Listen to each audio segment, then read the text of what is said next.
ఓ పర్వత ప్రాంతంలో ఉన్న ఓ గ్రామానికి దేవుని భక్తిపరుడైన వాడొకడు అప్పుడప్పుడు ఆ పర్వతాల్లో ఉండి ఏకాంత ప్రార్థన చేసుకొని అప్పుడప్పుడు ఆ గ్రామంలోకి వచ్చి అక్కడ ఉన్న ప్రజలతో మాట్లాడుతూ ఉంటాడు. వాళ్ళకేమైనా ధర్మ సందేహాలు ఉంటే తీర్చి దేవుని గురించి వాళ్లకు బోధిస్తూ ఉంటాడు. ఆయన కొంతమందికి నచ్చుతాడు, కొంతమంది ఆయనని ఇష్టపడరు. అలా ఇష్టపడినటువంటి వాళ్ళలో కొంతమంది ఒకసారి ఆయన దగ్గరకు వచ్చారు. నువ్వు మహాజ్ఞానివి కదా, మంచి భక్తుడవు కదా, దేవుడు నీకు అన్నీ చెప్తాడు కదా, నువ్వు అన్నీ తెలిసిన వాడివి కదా, మేము ఒకటి అడుగుతాం చెప్పు అని ఒక బ్యాచ్ కొంతమంది యవనస్తులు ఆయన దగ్గరికి వెళ్ళారు. వెళ్ళేటప్పుడు ఏం చేశారంటే చేతిలో ఒక పక్షిని, ఒక పిచ్చుక లాంటి పక్షిని చేతిలో పెట్టుకొని ఆ చెయ్యి వెనక పెట్టుకొని వెళ్ళి ఆయన ముందు నిలబడ్డాడు ఒక కుర్రాడు. మిగిలిన వాళ్ళు అనుకున్నారు, అయ్యా భక్తుడు గారు, అయ్యా జ్ఞాని గారు, నా చేతిలో ఏముంది చెప్పండి అన్నాడు. ఆయన చెప్పాడు, నీ చేతిలో ఓ పక్షి ఉంది అన్నాడు. బాగా చెప్పారు అని. ఇప్పుడు చెప్పండి, ఆ పక్షి బతికుందా చచ్చిపోయిందా? దాని మెడ మీద వీడు 2 వేళ్ళు పెట్టాడు, చేతిలో ఉన్నదాన్ని బతికుందా చచ్చిపోయిందా అని అడిగితే ఆయన చచ్చిపోయింది అన్నాడు అనుకో, బతికుంది అని చూపిస్తాడు దాన్ని చంపకుండా. బతికే ఉంది అన్నాడు అనుకో, ఆ వ్రేళ్ల సందుల్లో పెట్టి ఒత్తేస్తాడు. అది ఎంత ప్రాణి ఊరికనే తెచ్చింది. బ్రతికే ఉంది అంటే దాన్ని నొక్కేసి చచ్చిపోయింది అని చూపిస్తాడు.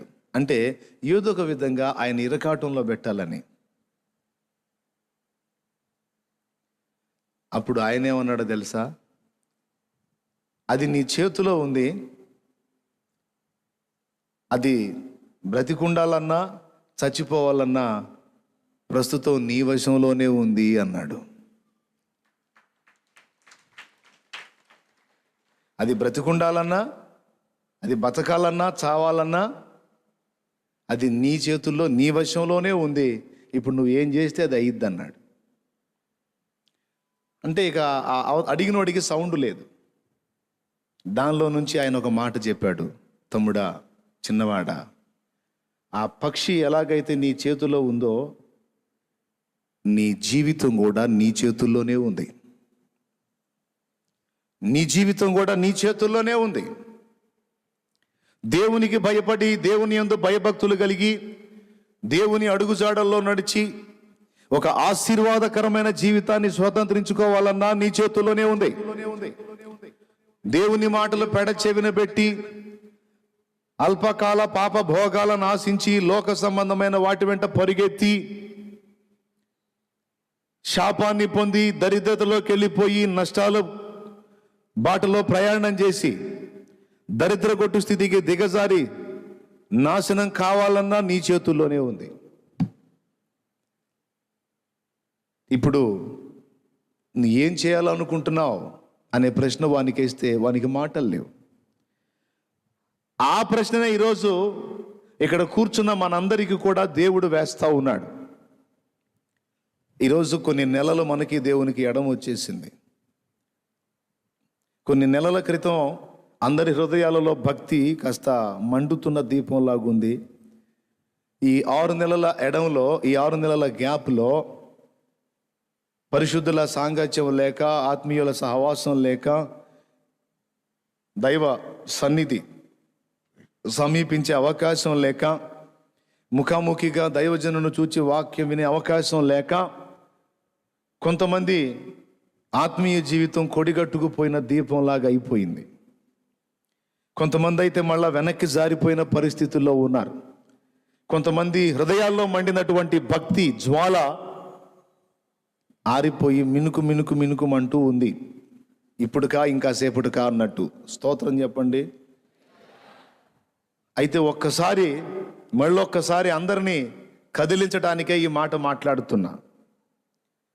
ఆ ఉన్న కొంచెం గొప్ప కూడా ఆర్పేసుకొని దేవుని యందు భయభక్తులు తొలగించుకొని ఈ 6 నెలల్లో బాగా లోక సహవాసానికి దగ్గరయ్యావు కదా, అలానే కంటిన్యూ అవుతావా? లేకపోతే అమ్మమ్మో తప్పు అవకాశం లేకనే నీ ఉచ్చులో పడ్డాను, కానీ నాకెందుకు ఈ చెత్త, నా జీవితం దేవుని చేతుల్లోనే నేను పెట్టుకుంటాను, నాకు దేవుడే కావాలి అంటావా? లేకపోతే ఏం జారానో జారిపోయానన్నా ఇంకేముందిలే అంటావా? కొంతమంది దేవుని చేతికి తమ జీవితాన్ని అప్పజెప్పుకొని దేవుడు నడిపించిన తీరులో నడిచినందున ఆశీర్వాదకరమైన జీవితాన్ని స్వతంత్రించుకున్నారు.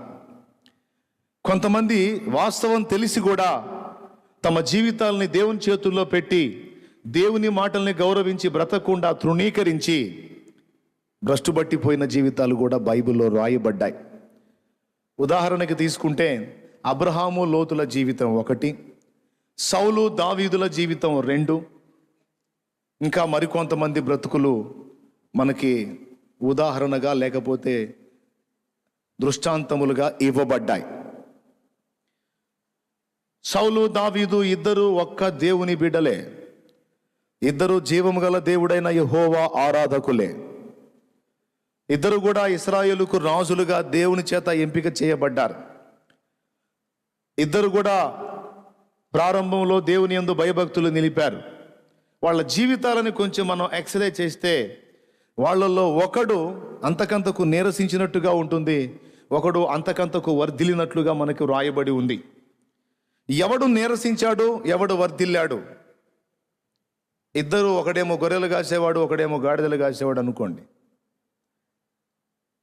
అర్థమైందా? ఇద్దరు కాపరులే, కాకపోతే ఒకడేమో గొర్రెల కాపరి, ఒకడేమో గాడిదల కాపరి. ఇద్దరు ఒక్క దేవుణ్ణి ఆరాధించారు, ఇద్దరు ఒకే విధంగా జీవితాన్ని ప్రారంభించారు. దాదాపు 30 ఏండ్ల ఈడు గలవారై రాజ్యపాలన మొదలుపెట్టినటువంటి పరిస్థితి ఇద్దరి జీవితంలో మనకు కనబడుతుంది. కానీ వాళ్ళ ముగింపులు చూస్తే ఇద్దరే ఒకే రకంగా ఉండవు. దావీదు ముగింపు ఆశీర్వాదకరంగా ఉంటే సౌలు ముగింపు చాలా దుఃఖ సహితంగా ఉంటుంది. కారణం ఏమిటి అంటే ఎంపికలో పొరపాటు.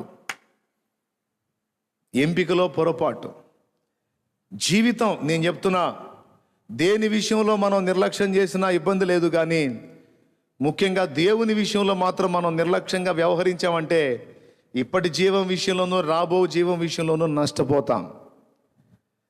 దేవుని విషయంలో మనం జాగ్రత్తగా అడుగు వేసామంటే ఇప్పటి జీవం విషయంలో, అంటే ప్రస్తుత జీవితం విషయంలో, రాబోయే జీవితం విషయంలో కూడా దీవించబడతాం.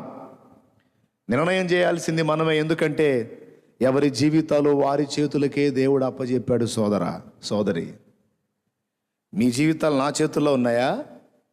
చెప్పండి, కాస్త తలకాయలు ఊపండి. మీ జీవితాలు నా చేతుల్లో ఉన్నాయా? ఈ లైవ్లో ఉన్న వాళ్ళ జీవితాలు నా చేతుల్లో ఉన్నాయా? లేకపోతే నా జీవితం ఏమన్నా మీ చేతుల్లో ఉందా, వాళ్ళ చేతుల్లో ఉందా? ఎవరి జీవితాలు ఎవరి చేతుల్లో ఉన్నాయా? ఎవరి జీవితాలు ఎవరి చేతుల్లో లేవు. మరి ఎవరి చేతుల్లో ఉన్నాయంటే ఎవరి జీవితాలు వాళ్ళ చేతుల్లోనే ఉన్నాయి. ఎవరి జీవితాలు వాళ్ళ చేతుల్లోనే ఉన్నాయి. కానీ తీసుకోవాల్సిన నిర్ణయాలు జాగ్రత్తగా తీసుకోకపోతే, చేసుకోవాల్సిన ఎంపికలు జాగ్రత్తగా చేసుకోకపోతే దాని నష్టం ఇక్కడ అక్కడ కూడా అని నేను చెప్పిన మాట దయచేసి మర్చిపోవద్దు.